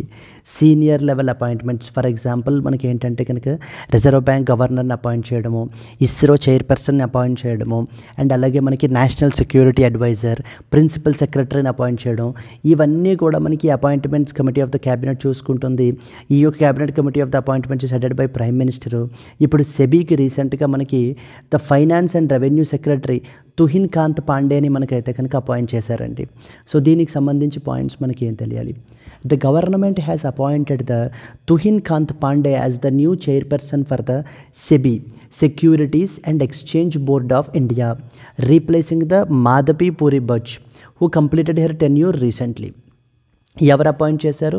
The appointments committee of the cabinet recently approved the Tuhin Pandey's appointment. His tenure will be for around 3 years from the day he assumes the charge. He was previously serving as the finance and as well as revenue సెక్రటరీగా మనకి serve చేస్తున్నారు. ఇక్కడ మనకి ఇప్పుడు ఏం తెలియాలి? SEBI గురించి తెలియాలి. Securities and Exchange Board of India. Securities and Exchange Board of board of India మనకి ఇనీషియల్గా నాన్ స్టాట్యుటరీ బాడీగా మనకి ఎస్టాబ్లిష్ చేశారండి 1988లో. బట్ ఆ తర్వాత గవర్నమెంట్ మనకి సెబీ యాక్ట్ 1992 తీసుకుని వచ్చి మనకి ఏం చేశారు? ఈ యొక్క సెబీకి స్టాట్యుటరీ స్టేటస్ని మనకి కన్ఫర్ చేశారు. అదే పాయింట్స్ మనం రాసాం చూడండి. It was established in 1992 through that of the SEBI act 1992. So ఎందుకని ఎస్టాబ్లిష్ చేశారు? ఇన్వెస్టర్స్ని ప్రొటెక్ట్ చేయడం గురించి. ఇప్పుడు స్టాక్ మార్కెట్స్లో మనకి ఏంటంటే కనుక ఉండేటువంటి ఇప్పుడు ఇన్వెస్టర్స్ని ప్రొటెక్ట్ చేయడము, సెక్యూరిటీస్ మార్కెట్ని రెగ్యులేట్ చేసి ఫెయిర్ ట్రేడ్ ప్రాక్టీసెస్ ఉండే విధంగా చూసుకునేటువంటి బాడీ ఇది. మనకి హెడ్ క్వార్టర్స్ వచ్చేసి మనకి ముంబైలో ఉన్నాయి, రీజనల్ ఆఫీసెస్ అహ్మదాబాద్, కోల్కతా, చెన్నై, ఢిల్లీలో మనకి స్ప్రెడ్ అయి ఉన్నాయండి. ఎవల్యూషన్ ఆఫ్ సెబీ అంటే సెబీ 1992లో సెబీ యాక్ట్గా రాకముందు సెబీ కంటే ముందు ఏముండేది? The controller of capital issues అని చెప్పేసి మనకైతే ఉండేది. క్యాపిటల్ ఇష్యూస్ కంట్రోల్ యాక్ట్ 1947 ద్వారా ఇది మన కంట్రీలో ఈ యొక్క సెక్యూరిటీస్ని రెగ్యులేట్ చేసేటువంటివి. ఆ తర్వాత 1988లో SEBI was formed as a non statutory body. ఇందాక అనుకున్నాం కదా. 1992లో మనకి ఏం చేశారు? అప్పుడు it was granted the statutory status through which particular act? SEBI act 1992 ద్వారా మనకి స్టాట్యుటరీ స్టేటస్ని మనకి కన్ఫర్ చేశారండి. ఇలాగే మనకి అడుగుతుంటారు Election commission of India, Union Public Service Commission, Reserve Bank of India, Securities and Exchange Board of India, how many of the above are constitutional in nature అని చెప్పేసి కూడా మనకు అడుగుతూ ఉంటారు. ఇక్కడ మనం స్ట్రక్చర్ మెన్షన్ చేసాము. చైర్పర్సన్ అయితే కనుక ఉంటారు, appointed by the government, whole time and part time members ఉంటారు. అండ్ దీంతో పాటుగా మనకి ఇంకేం తెలియాలంటే there is another thing called as securities appellate tribunal అని చెప్పేసి ఉందండి మనకి. So it is one of the important tribunal. Securities appellate tribunal అంటే ఏంటంటే ఎప్పుడైనా సెబీ చెప్పినటువంటి ఆర్డర్స్ ఎవరికైనా కూడా ఒకవేళ నచ్చకపోతే దాన్ని ఛాలెంజ్ చేయాలి. If they found that they are discriminatory in nature then అలాంటి వాళ్ళు ఈ యొక్క సెక్యూరిటీస్ అపిలేటెడ్ ట్రిబ్యునల్కి వెళ్ళి ఛాలెంజ్ చేయొచ్చు. సెక్యూరిటీస్ అపిలేటెడ్ ట్రిబ్యునల్ కూడా మనకి స్టాట్యుటరీ బాడీనే. ఇది కూడా మనకి సెబీ యాక్ట్ 1992 ద్వారా మనకి ఎస్టాబ్లిష్ చేయబడింది. ఇది మనకి దేనికి సంబంధించినటువంటి అపీల్స్ని వింటుందండి? సెబీ సంబంధించిన ఆర్డర్స్ ఏదైతే ఇష్యూ చేస్తారో వాటికి సంబంధించినటువంటి అపీల్స్ని వింటుంది. ఇది మనకి ఏంటంటే ఒక సివిల్ కోర్టుకి ఏ విధమైనటువంటి పవర్స్ ఉంటాయో సిమిలర్ పవర్స్ అన్నీ కూడా ఈ శాట్కి అయితే ఉంటాయి. అయితే దెన్ నెక్స్ట్ వచ్చేసి appeals against the SIT decisions can be filed in the supreme Court of India. ఒకవేళ ఇప్పుడు సెబీ యొక్క ఆర్డర్స్ నచ్చకపోతే ఎక్కడికి వస్తారు? సెక్యూరిటీస్ అపిలేటెడ్ ట్రిబ్యునల్కి. మరొకవేళ సెక్యూరిటీస్ అపిలేటెడ్ ట్రిబ్యునల్ యొక్క ఆర్డర్స్ కూడా నచ్చకపోతే అప్పుడు ఎక్కడికి వెళ్తారు? They can go and file an appeal in Supreme Court of ఇండియాలో కూడా మనకి ఫైల్ చేసుకోవచ్చు. మరి సుప్రీం కోర్ట్ ఆఫ్ ఇండియా చెప్పింది కూడా నచ్చకపోతే ఇంకెవరూ ఏం చేయలేరండి. అదే మనకి ఫైనల్ కోర్ట్ ఆఫ్ అపీల్ అనమాట మన కంట్రీలో. ఎస్, నాట్ ఓన్లీ సెబీ వీళ్ళు pension fund regulatory and Development authority, IRDAI వీళ్ళ యొక్క ఆర్డర్స్ని సంబంధించినటువంటి అపీల్స్ని కూడా మనకి ఈ సెక్యూరిటీస్ అపెలేట్ ట్రిబ్యునల్ అయితే మనకి వింటుంది. సో ఎగ్జామ్ పర్స్పెక్టివ్లో మనకి ఏమేం తెలియాలి, securities and Exchange Board of India గురించి, అపాయింట్మెంట్ ఎవరు అపాయింట్ చేస్తారు, ఎన్ని ఇయర్స్కి అపాయింట్ చేస్తారు అనేటువంటివన్నీ తెలియాలి. Next securities Appellate tribunal SAT గురించి కూడా మనకి తెలియాలి. ఇవి రెండు కూడా స్టాట్యుటరీ బాడీస్ అని సెబీ యాక్ట్ 1992 ద్వారా మనకి ఎస్టాబ్లిష్ చేయబడింది అనేటువంటిది మనకి క్లియర్గా ఉండాలండి. మనం discuss the role of SEBI in regulating the securities market in India and ensuring the investor protection. How has SEBI evolved since its inception can be a potential question అండి.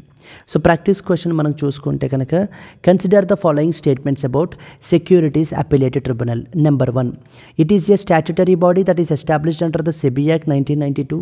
Okay. Second one, it hears the appeals against the orders of SEBI, IRDAI, PFRDA. Okay. Third one, its decisions cannot be challenged in the Supreme Court అంటున్నారు. First statement చూస్తే it's a statutory body established under SEBI Act 1992. This is correct one అండి. Second one చూస్తే ఇది మనకి ఏంటంటే కనుక SEBI, IRDAI, PFRDA నుంచి అపీల్స్ని అయితే కనుక వింటుంది. Second statement is correct. Third one, it cannot be challenge, the decisions cannot be challenged in the supreme court అంటున్నారు. This is wrong statement. It can hear the challenges. So 1 and 2 only is the answer మనకి. So it is a statutory body under the SEBI Act 1992 and it hears appeals against the SEBI, IRDA and PFRDA orders. However, its decisions can be challenged in the Supreme Court of India. ఇవి మనకి mainly తెలియాల్సినటువంటి points. Let us move forward to that of the next article. Yes అండి, moving to the next article. Government questions the petitions in apex court for lifetime ban on convicted politicians. Yes, this is very important article అండి. ఇది ఈరోజు కొత్త ఏం కాదు ఇది. ఇప్పుడు ఏంటంటే కాంటెక్స్ట్ ఏంటంటే సో చాలామంది మీద పొలిటీషియన్స్ మీదన క్రిమినల్ కేసెస్ అయితే కనుక ఉన్నాయి. ఇప్పుడు క్రిమినల్ కేసెస్ ఎవరి మీద అయితే ఉంటాయో ఒకవేళ వాళ్ళు కన్విక్ట్ అయితే కనుక, అంటే రిలీజ్ అయితే కాదు, కన్విక్ట్ అయితే అంటే వాళ్ళు ఆ పర్టికులర్ క్రైమ్ కమిట్ చేశారు అని చెప్పి ప్రూవ్ అయ్యి వాళ్ళకి పనిష్మెంట్ అనేటువంటిది పడితే కనుక, so that is more than for example 2 years పడినట్లయితే, సో దెన్ ఎంత పనిష్మెంట్ అయితే సర్వ్ చేస్తారో వాళ్ళ ప్రెజెంట్ టర్మ్ అంతా కూడా దాంతోపాటు ఇంకా అడిషనల్ 6 years పాటు మనకి ఏంటి అని అంటే కనుక ఎలక్షన్స్లో కంటెస్ట్ చేయడానికి అర్హులు కాదు. So they were disqualified for the ఎంతైతే సెంటెన్స్, ఫర్ ఎగ్జాంపుల్ 2 years అయితే 2 years, 3 years అయితే 3 years, 5 years అయితే 5 years, దాంతోపాటుగా వాళ్ళ యొక్క ప్రజెంట్ టర్మ్ అయిపోయిన తర్వాత, వాళ్ళ యొక్క సెంటెన్స్ అయిపోయిన తర్వాత అడిషనల్గా ఇంకొక 6 years పాటు వాళ్ళు ఏంటి అని అంటే కనుక పొలిటికల్ ఇది ఉండదండి వాళ్ళకి. అంటే it's a punishment that has been given. But ఇప్పుడేంటంటే సుప్రీంకోర్టులో పిటిషన్స్ వేశారు. ఏమని, సో బాబు ఇక్కడ ఎవరైతే కన్విక్టెడ్ పొలిటీషియన్స్ ఉంటారో, అంటే ఎవరి మీద అయితే వాళ్ళు చేసినటువంటి తప్పు ప్రూవ్ అయ్యి కోర్టు వాళ్ళకి శిక్ష వేస్తుందో అలాంటి వాళ్ళ మీదన అడిషనల్ 6 years కాదు, లైఫ్ టైం బ్యాన్ వేసేయాలి. ఇంకా వాళ్ళు మళ్ళీ జీవితంలో ఎప్పుడు వాళ్ళ యొక్క లైఫ్లో ఎప్పుడూ కూడా ఇంకా పొలిటికల్గా కంటెస్ట్ చెయ్యకూడదు అంటూ. ఎందుకనంటే ఇప్పుడు వాళ్ళ మీద ఎందుకు కన్విక్ట్ అయ్యారు, లాని వైలేట్ చేశారు కాబట్టి. మరి పొలిటీషియన్గా వాళ్ళు చేయాల్సిన పని ఏంటి, లా మేకింగ్. లా బ్రేక్ చేసేవాళ్ళే లా మేకింగ్ ఎలా చేస్తారు, అసలు అది కాన్ఫ్లిక్ట్ ఆఫ్ ఇంట్రెస్ట్ని ఇచ్చేస్తుంది, అసలు అది ఎంకరేజ్ చేయకూడదు అలాగా అంటూ మనకి సుప్రీంకోర్టులో పిటిషన్ వేశారు. దానికి సంబంధించి గవర్నమెంట్ ఏం ఆర్గ్యూ చేస్తోందంటే, నాకు అర్థం కావట్లేదు మీరు ఏం చెప్తున్నారో. ఇప్పుడు ఆల్రెడీ వాళ్ళు ప్రెజెంట్ టర్మ్ని సర్వ్ చేస్తున్నారు, అది 3 years, 4 years. దాంతోపాటుగా అడిషనల్ 6 yearsని సర్వ్ చేస్తున్నారు. ఇంకా అంతకంటే మళ్ళీ పనిష్మెంట్ ఏంటి, ప్రజలకి సేవ చేయడానికి వాళ్ళకి మనం అవకాశం ఇవ్వాలి, అంతే తప్ప వాళ్ళని మనం పర్మనెంట్గా ఇది చెయ్యకూడదు. నాకు ఆ లాజిక్ ఏంటి అనేది అర్థం కావట్లేదు అంటూ గవర్నమెంట్ క్వశ్చన్ చేస్తోందండి. ఎస్, అది చెప్తున్నారు చూడండి. Government questions the petitions in apex court for life time ban on convicted politicians. Convict అయినటువంటి పొలిటీషియన్స్ అంటే వాళ్ళు తప్పు చేశారు, ఆ అఫెన్స్ చేశారు అని చెప్పి ప్రూవ్ అయినటువంటి, కన్విక్ట్ అయినటువంటి ఎవరికైతే పనిష్మెంట్ వేస్తారో అలాంటి వాళ్ళు మనకి ఏంటంటే కన్విక్టెడ్ పీపుల్. అలా కన్విక్టెడ్ పొలిటీషియన్స్ ఎవరైతే ఉంటారో వాళ్ళ మీద లైఫ్ టైం బ్యాన్ ఇంపోజ్ చేయమని సుప్రీంకోర్టులో మనకి పిటిషన్స్ వేశారు. Let us read important points.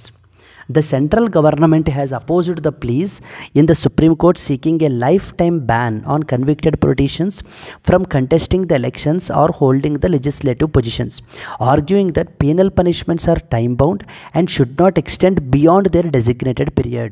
So only it will be excessive అయిపోతుంది అంటూ మనకి గవర్నమెంట్ ఆర్గ్యూ చేస్తుందండి. ఇదిగో government argues that present sentences under penal laws are for a finite period. For example, 3 years, 4 years, లేకపోతే 5 years అలాగా. After which convict will regain their rights and they will re-enter the society. మళ్ళీ వాళ్ళు main stream of the సొసైటీలోకి మళ్ళీ enter అవుతారు. For example ఎవరైనా ఒక murder commit చేశారనుకోండి, వాళ్ళకంటూ ఒక 7 years పనిష్మెంట్ ఇంపోజ్ చేసిన తర్వాత ఆ యొక్క ఇంప్రిసన్మెంట్ అంతా సర్వ్ చేసిన తర్వాత మళ్ళీ వాళ్ళు ఏం చేస్తారు, మెయిన్ స్ట్రీమ్ ఆఫ్ ద సొసైటీలోకి మనకి వచ్చేస్తారు. అప్పటి వరకు వాళ్ళ రైట్స్ అవి సస్పెండ్ అయినటువంటివన్నీ వాళ్ళు రైట్స్ అని రీగెయిన్ చేసుకుంటారు. So existing law, that is Representation of People's Act 1951, already disqualifies the convicted politicians for the duration of their present term plus 6 additional years. A lifetime ban would be disproportionate and excessive, violating the fundamental rights. ఇప్పుడు government ఏం argue చేస్తోంది, already మన కంట్రీలో ఒక legislation ఉంది, ఏంటది, representation of peoples act 1951 అని. ఈ చట్టం ఏం చెప్తుంది, ఎవరైతే ఇలా కన్విక్ట్ అయ్యి ఉంటారో అలాంటి వాళ్ళు ఎంత టైం వరకు డిస్క్వాలిఫైడ్, వాళ్ళ ప్రజెంట్ టర్మ్ ఎంతైతే ఉంటుందో అంతది ప్లస్ ఇంకొక 6 additional years పాటు వాళ్ళు పొలిటికల్గా కంటెస్ట్ చేయడం కుదరదు, ఎలక్షన్స్గా కంటెస్ట్ చేయడం కుదరదు. ఇప్పుడు ఏమడుగుతున్నారు, లైఫ్ టైం బ్యాన్ అడుగుతున్నారు. గవర్నమెంట్ దానికి ఏం చెప్తోంది, it would be disproportionate and excessive. ఇది మన కంప్లీట్లీ ఎక్సెసివ్ అయిపోతుంది, వాళ్ళని లైఫ్ లాంగ్ మనం బ్యాన్ విధించడం అనేటువంటిది అంటూ మనకి చెప్తున్నారండి. సుప్రీంకోర్టు ఏమంటుంది దీని మీద, the supreme court questioned if lawmakers convicted of breaking the law should be allowed to return as legislatures, highlighting the conflict of interest. Even supreme court కూడా రీసెంట్గా తన యొక్క ఒపీనియన్ని చెప్తూ మనకి ఏంటంటే కనుక అసలు ఏ విధంగా లాని బ్రేక్ చేస్తున్నటువంటి వాళ్ళు మళ్ళీ లాని తయారు చేయడానికి వస్తున్నారు అనేటువంటిది కరెక్ట్ కాదు. Is it conflict of interest మనకి ఇదవుతోంది అంటూ మనకి చెప్పడం జరుగుతుందండి. ఎస్, గవర్నమెంట్ ఏంటి, they are restricted for a specific period only. Once the sentence is served, they convict should be free to participate in the democratic process. Extending a ban beyond their designated punishment period would be unfair and as well as unduly harsh అని చెప్పేసి మనకైతే కనుక చెప్పడం జరుగుతుంది. Clear అండి. Discuss the arguments for and against imposing a lifetime ban on convicted politicians from contesting elections in India. Analyze its implications on democracy and as well as governance can be a potential mains question అండి. So దీనికి సంబంధించినటువంటి ఏం points మనకు తెలియాలి, prelims question చూడండి. Consider the following statements regarding disqualification of convicted politicians under the Representation of People's Act 1951. Number 1. A convicted politician is disqualified for the duration of their present sentence and 6 additional years. The second one, the Supreme Court has upheld a lifetime ban on convicted politicians from contesting the elections. So first statement అయితే correct అండి. వాళ్ళ యొక్క present sentence ఎంతైతే ఉంటుందో ఆ duration plus ఇంకో ఎడిషనల్గా 6 సంవత్సరాల పాటు, అంటే ఫర్ ఎగ్జాంపుల్ ఇప్పుడు ప్రెజెంట్ సెంటెన్స్ 3 years వేశారనుకోండి, ప్లస్ ఇంకొక 6 years, అంటే 3 years సర్వ్ చేసేసిన తర్వాత ఇంకొక 6 years పాటు వాళ్ళ మీద బ్యాన్ ఉంటుంది. టోటల్ 9 years పాటు రాజకీయ జీవితానికి వాళ్ళు ఏంటి అని అంటే కనుక దూరంగా ఉండాలి. Second statement, the supreme Court has upheld a lifetime ban on convicted politicians from contesting elections. ఇంకా లేదండి, సుప్రీంకోర్టు జస్ట్ వాళ్ళ యొక్క ఒపీనియన్ మాత్రమే చెప్తున్నారు మనకి. అంటే అక్కడ కాన్ఫ్లిక్ట్ ఆఫ్ ఇంట్రెస్ట్ ఇదవుతోంది. ఏ విధంగా లా చేసేటువంటి వాళ్ళు, లా బ్రేక్ చేసిన వాళ్ళే మళ్ళీ లా చేయడానికి ఎలాగ తిరిగి వెనక్కి వస్తారు అంటూ మనకి చెప్పడం జరుగుతుంది. So 1 only is the correct statement. The Representation of People's Act 1951 under section number 8 mandates disqualification of convicted politicians for the period of their sentence and 6 years thereafter. Statement 2 has not imposed a lifetime ban but has questioned whether lawmakers convicted of breaking the law should return to that of the parliament. So statement 2 is incorrect. So these are the important articles that you are expected to know, and I hope you have understood. Yes, and coming to the today's question, consider the following pairs. Okay, number 1, Willow Google, Ocelot Microsoft, Majorana Amazon. How many of the above pairs matched correctly? Only 1, only 2, all 3, and none of the above. Yes, Andy. I hope you understood the question. If you have understood the question, if you know the answer, please try to comment your answer. And alage if you have liked the video, please do like it. And let's meet again in the next Hindu news analysis. Until then, happy learning. All the best. Bye bye, Andy.